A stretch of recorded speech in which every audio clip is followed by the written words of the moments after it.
As photographers, navigating the ever-changing economy can be a difficult road to travel. After 25 years in business, I've been through this a few times. So I know that trying to manage a photography business in the era of a recession can feel like scaling Mount Everest. The thing is, we gotta push through times like these with resilience if we want our dreams for success to become a reality. In this video, I want to talk about my experiences overcoming the challenges of building a photography business during times we all remember. Now, let's grab a hot tea and get started.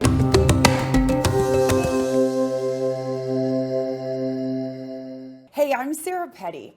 This channel is for photography business owners who want to learn how to build a thriving photography business and still be there for your family. You shouldn't have to pick. Look, I get it. Keeping your motivation alive can be a struggle sometimes, especially when you're feeling down about the progress of your photography business. But just remember, don't forget why you started in the first place, and then stay focused on those goals. When you have a strong why for a better future, for your family, for more time, for more freedom and flexibility, it will keep you going when times get tough. Also, you really need a process for regularly emptying any head trash that you have, that we tell ourselves we're not good enough, etc. We've got to keep emptying that constantly. We are the ones who have to stand guard at the gates of our mind so that all that junk doesn't pile up. Literally, it's about having faith and staying positive to keep pushing through whatever hardship comes along, because it is going to come along. For any business owner, there are struggles. So it's what you do during those struggles that makes your tree and your roots and your branches stronger. So here's my story. I had newborn baby twins at home. I'd been doing photography on the side kind of for a hobby. And I decided, you know what? I'm not going to go back to my corporate job of being a marketing director at an ad agency because I was working all the time, had a bunch of clients waiting for me to have my babies so that I could do sessions. So I thought, okay, I'll just make money. If I can just pay enough for childcare and to pay those bills, I can be this great mom and have freedom and flexibility. It'll be amazing. So I got this little studio space. I didn't have to sign a lease. Please don't get a studio until you understand the numbers. I now understand that and I teach that, but I didn't then. And I got lucky, I believe. But I had this little studio. I didn't have much money. So I painted everything and I got it all fixed up cute with just like cans of paint, some flowers. Had this big grand opening August 30th, 2001, 2 weeks before 9/11. Here I am, new baby business. The world is heading into a bad economy. There was uncertainty. There was fear. Anybody who was around during that time, you might remember what the world was like. It was scary. But I had these two babies. I wasn't living on the news. I just knew I had to keep going. And so that's what I did. And what that taught me was that we can make our own economy. If we run an excellent business and we serve our clients and we have systems that are repeatable, that's when most people recoil and quit and give up and blame the economy. No, this is the time during a weak and bad economy to really double down on your business. And as portrait photographers, I believe that we are what people need in a bad economy. It's funny, you think in a bad economy, people want to spend their money on things they need, like fixing things that are broken, which they do some of that too, but really, people want to spend money on things that make them feel better. Big portraits of people's families are what make them feel better. And so I want you to remember that. It's not the economy's fault. And I kind of look at the economy like Mother Nature comes through with a storm and all those weak branches on trees get knocked down. And so what it does for those of us who are doubling down on our business and really getting our roots in the ground is it makes us stronger. So don't run away from a bad economy. I truly believe this is the best time to go all in on your business. 2008 recession. 2008. It's so funny because when I was creating this training, I remember 2008, but I had to go back and look at my numbers because I keep excellent numbers. Since about 2003, when I bought my financial management software, I have everything. So I went back and I looked at what happened in 2008. Was I down? Listen to this. In 25 years, I've only had 2 years of being down, and it wasn't anywhere near 2008. 2008, I was in a 4-year growth of 25 to 50%, which they call a gazelle company. One that's over $100,000 that's growing by 25% 4 years in a row. 2008 hit me right in the middle of that. And it's funny because I didn't miss a beat. I moved into my second studio in 2005, and then a year later I'd outgrown it, moved into my third studio in 2006. So from 2006 to 2016, when I built my new studio that I'm in now, where I own it, I wasn't just renting from someone else, or I will own it in many years when I finish paying the bank. But back then, 2008 was just a bunch of cranking years. And I'm not in a wealthy community. I'm in a cornfield in central Illinois. And we have a lot of people who were hurt by the recession, but it didn't hurt my business. So the lesson is quit listening to the horror stories of, oh, we should all run and panic, and stop listening to your competitors who are telling you, oh, we can't make it. If you take care of your business, it will thrive and you will come out stronger on the other side. I hope you find these stories helpful because I've been doing this 25 years. I want you to learn from my lessons that I've learned. Before we go on to the next story, which is the pandemic in 2020 and what happened to my business, shoot me a comment below on how you've gotten through tough times. Maybe you weathered something that I can learn from too. 2020. Oh my gosh, none of us saw it coming.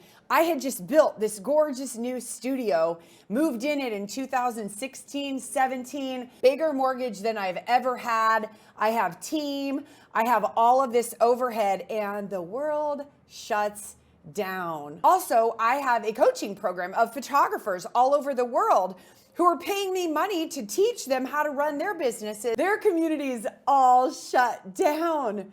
So I had to take a deep breath and I reminded myself, Sarah, you got through 2001, you got through 2008, you've gotten through every single thing in your life. You've had 3 babies, you've moved twice, you've moved studios 3 times, you've gotten through a lot of hard stuff. You can do this. So I told people, guys, I've done this, you can do this too. And we all focused and we all made strategies on how to serve our clients with masks on and when it was safe to photograph. And we created programs for when they couldn't photograph, things they could do from home to make money. And at the end of that year, our little group of students had made $2.9 million.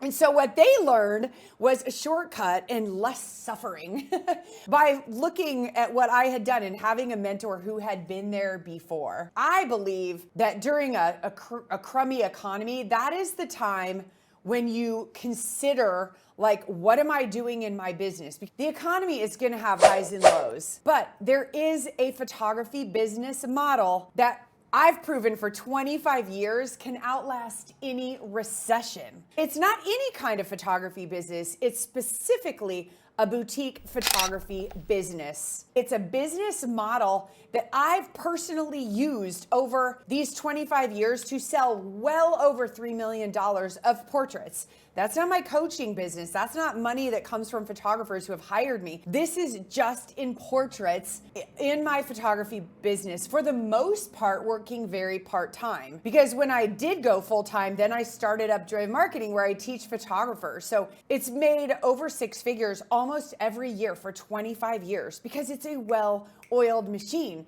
Follows systems and processes, and good systems and processes are like a sturdy tree. They can weather Mother Nature's storms because we're taking great care of our clients. When you are focusing on trying to be the cheapest and you're in a price race to the bottom and you're talking to and using and working with price sensitive clients by selling low-end digital packages or doing mini sessions and selling digital files, you'll find that it's a lot tougher in a poor economy. You'll find that this already price sensitive market becomes even more difficult to work with when money gets tight because they're the ones who are in a scarcity mindset often and who never have enough and who are complaining about money. And so when money gets tight, they're going to go to someone else cheaper, or they're going to work with someone who does it for free, or they become DIY and they don't even bother hiring you anymore. So if that's where you're headed now, the way the recession is in the economy, please know that things are going to get tough for you, but you don't have to continue the way it's going. As a photographer, you have options for how you serve your clients. You do, especially during an uncertain economy. People are being more careful about who they spend their money with. They want an expert. They want joy. They want beautiful, big wall portraits, things that make them happy, things that have more value, and then they know it's going to be worth the money they invest. The price shoppers are the ones that are the hardest to work with in a bad economy. When you shift away from that price race to the bottom, that digital file model where you're attracting price-sensitive clients, and you become boutique, you act as a consultant for your clients and you help them decorate their home